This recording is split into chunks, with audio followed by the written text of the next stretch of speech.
que eu fiquei curiosa. Interessante deve ser. Vamos ver aqui, ó.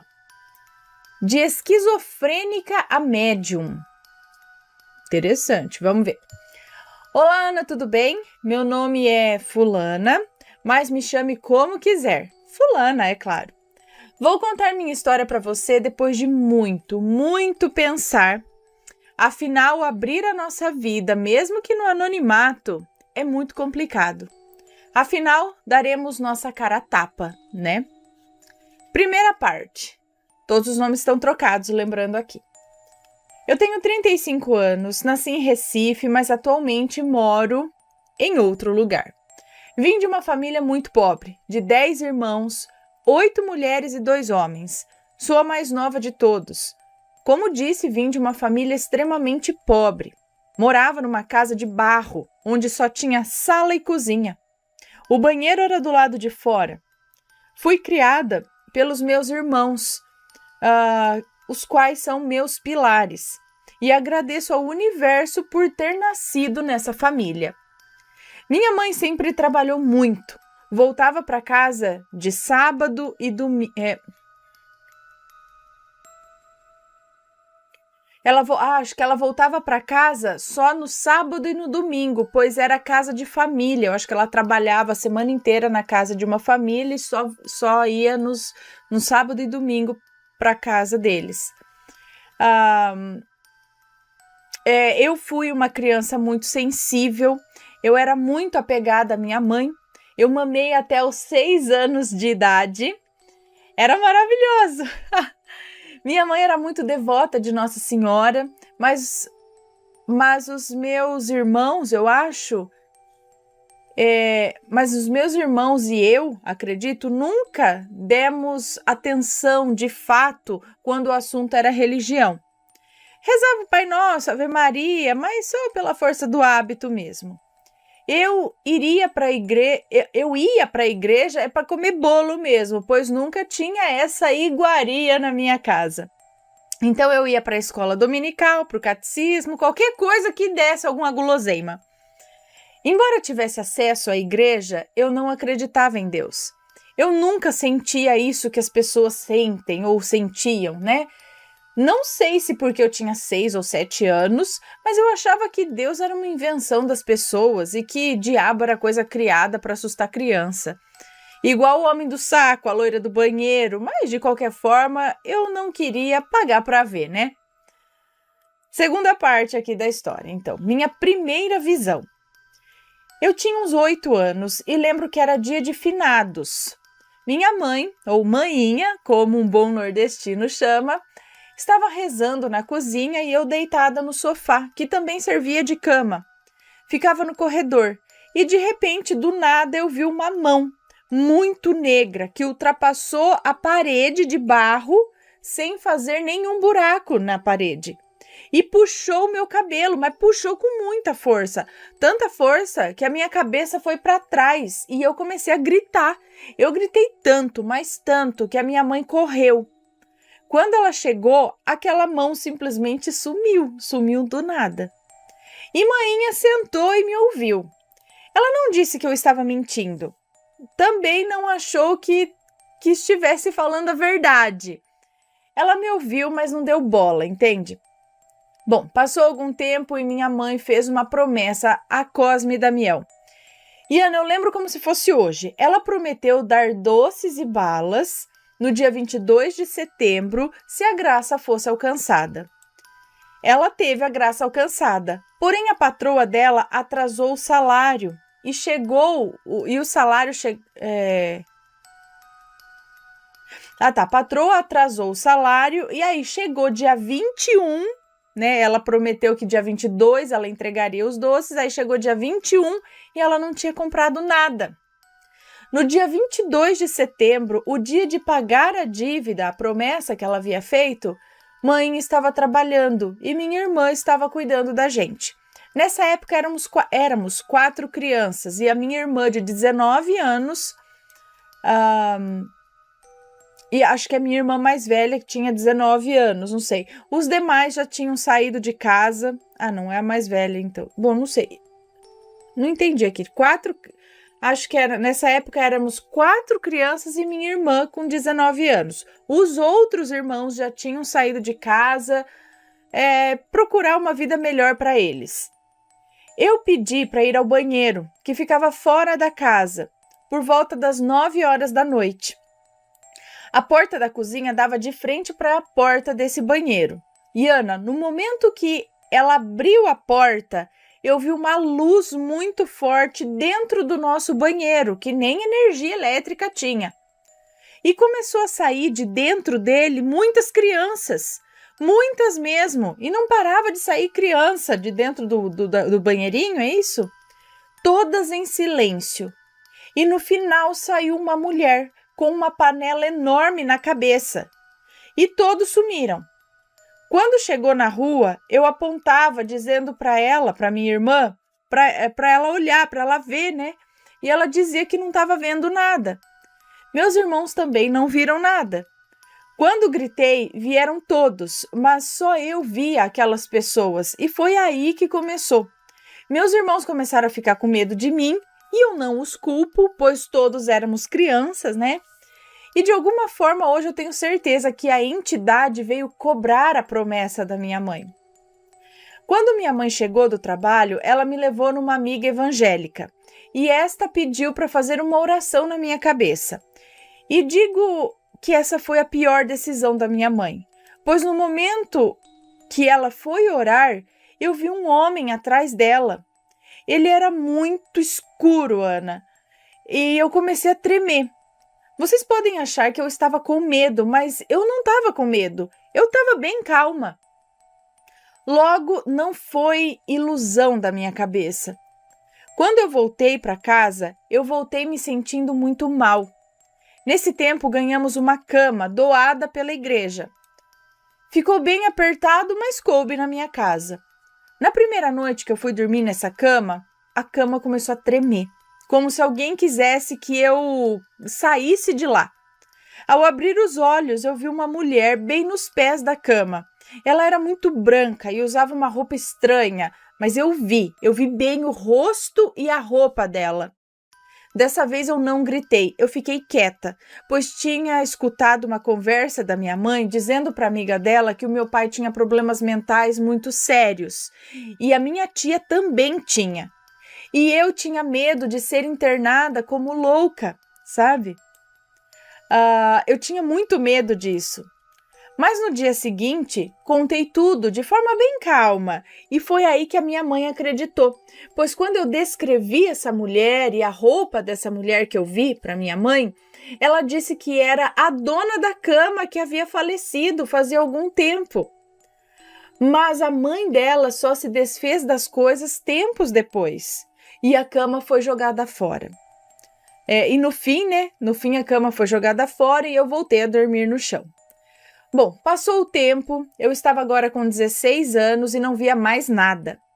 Minha mãe adoeceu com um câncer, ficou internada.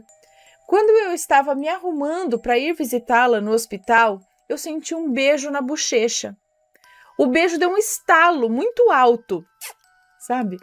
Subiu um cheiro subiu um cheiro de hospital, junto com o cheiro de perfume que minha mãe usava.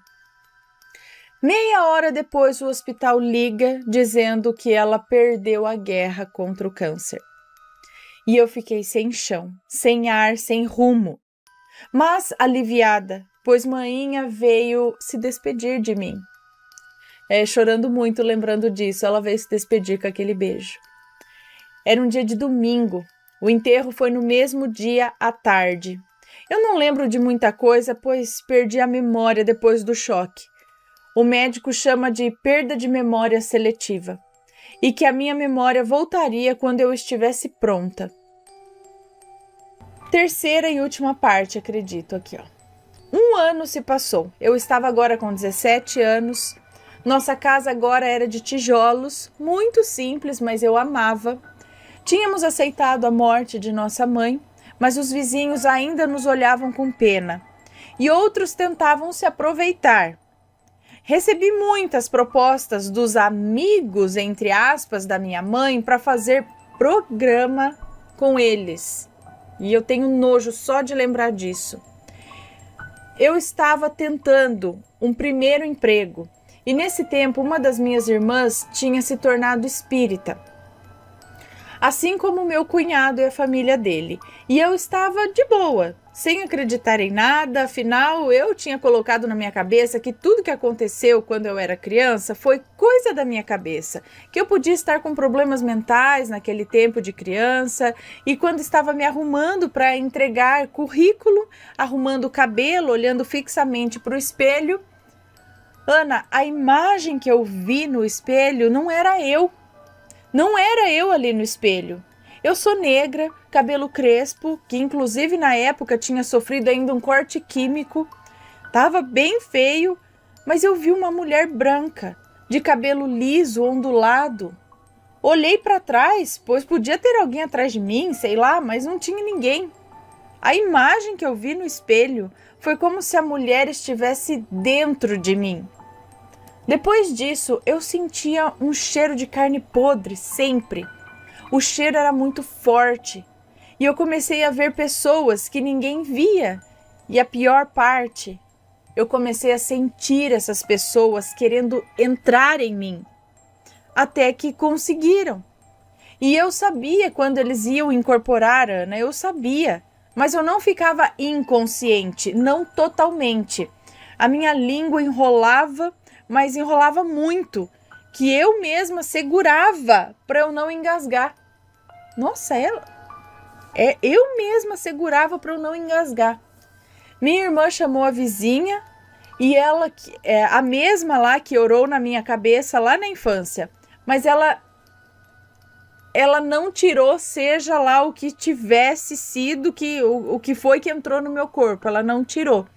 Até então eu achava que eu estava louca, igual meu pai, igual minha tia. Minha irmã chamou minha outra irmã e o meu cunhado, que eram espíritas.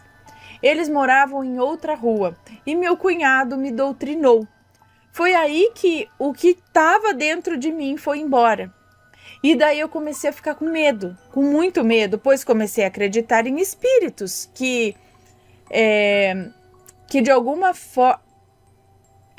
forma, mesmo assim, não entendi, pois comecei a acreditar em espíritos de alguma forma, acho, não sei. Mesmo assim, pedi para me levarem ao psiquiatra e fui diagnosticada com esquizofrenia. Eu preferia aceitar a esquizofrenia do que a mediunidade. Passei a tomar remédios fortíssimos. Às vezes, Ana, eu não conseguia nem terminar de comer. Eu dormia com a comida ainda na minha boca, de tanto de remédio forte eu acho que ela estava tomando. Minha irmã abria minha boca e com um pano ela tirava toda a comida. Sofri muito, pois eu não tinha amigos, eu não tinha namorado, todos me achavam estranha e eu ainda conseguia ver e ouvir as coisas que me acompanhavam. Com menos frequência, mas ainda havia. Ainda não acreditava em Deus, mas eu tinha medo dos espíritos. Louco isso, né? Até que um dia eu incorporei de novo, tomando remédio que evitava a psicose. Mesmo assim, incorporei. E foi tão rápido que eu só consegui dizer à minha irmã, vai começar. E ela, sem entender nada, falou, começar o quê? E aí baixou um espírito em mim. Foi aí que as minhas irmãs viram que não era esquizofrenia, como meu pai tinha. No dia seguinte a essa incorporação, eu já estava cansada. Minhas irmãs estavam muito, muito cansadas também. Não me deixaram nenhum momento sequer. Eu acordei cedo, tomei um banho e quando fui me olhar no espelho, eu falei, Deus, eu não estou te testando. Eu nunca acreditei em você, mas minhas irmãs sim. Hoje eu estou aqui com o coração aberto e pedindo de forma muito humilde. Se o Senhor de fato existir, me cure disso tudo. Se eu não merecer a graça, então não faça por mim, mas faça pelas minhas irmãs, pois eu vou terminar fazendo uma besteira e elas é que vão sofrer. Eu sei que eu não sou louca, mas eu tô ficando. E desde esse dia, gente, eu nunca mais precisei tomar remédio. Eu fui em outros 5 psiquiatras e eles falaram que o meu diagnóstico foi errado. Minha irmã queria processar o médico, inclusive, mas eu não deixei, porque ele fez a parte clínica dele. Eu cheguei realmente com problemas, aparentemente problemas mentais, e ele tratou o que ele acreditava ser. Ana, eu ainda vejo muita coisa, mas hoje eu sou muito bem resolvida com isso. Hoje eu agradeço o dom que eu tenho, mas eu peço a Deus para me direcionar. Não sigo religião alguma, mas sempre socorro os que precisam espiritualmente. Eu não queria ter esse dom, mas se tenho, uso para o bem. Estou exatamente há mais de 15 anos sem medicamento algum. Eu amo a Deus e sou grata à minha família por me apoiar. Hoje não moro próximo deles, pois estou passando por uma situação muito difícil, descobri uma doença muito grave e ainda não tive coragem de contar a eles. Não quero ver ninguém sofrendo, mas estou me tratando. Hoje eu entendo que tudo o que passei eu precisava passar. É minha missão, meu karma, meu dom. Ainda não sei o meu propósito de vida, mas aceito o sofrimento que me foi dado. Ainda questiono muito a Deus por muitas coisas, mas questiono sempre mantendo o respeito. Bom, Ana, esse foi o meu relato e um desabafo enorme também. Se alguém passou ou passa por isso, você não está sozinho. Obrigada por ter lido e você é um ser humano de luz. Eu vejo isso em você. Muito obrigada. Veria mesmo se não fosse médium. Beijos a todos que me ouviram e perdão pelos erros e porque o relato ficou grande. Tenho muitos relatos envolvendo espíritos, depois eu te mando. Manda sim, estaremos aguardando. Agora só para mim dá licença.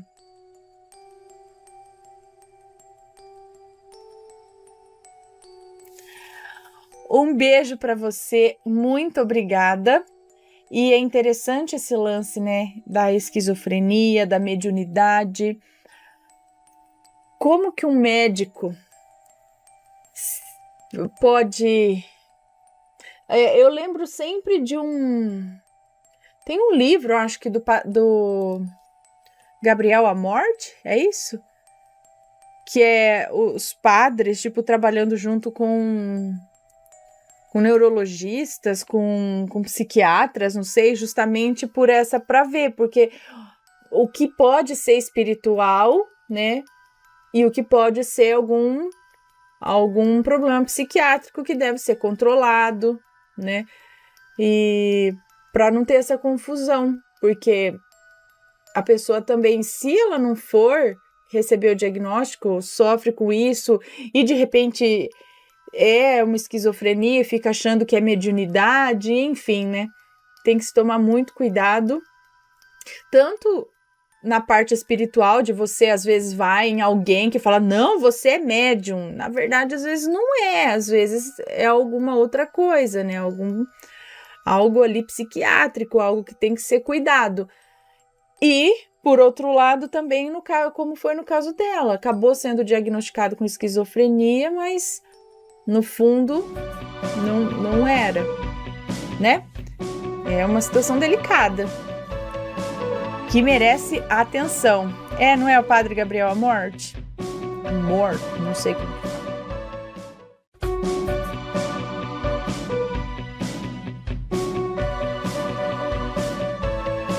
Está gostando dos relatos no Reverso Assombrado? Então não se esqueça de deixar o seu like. E é claro, se ainda não for inscrito, se inscreva.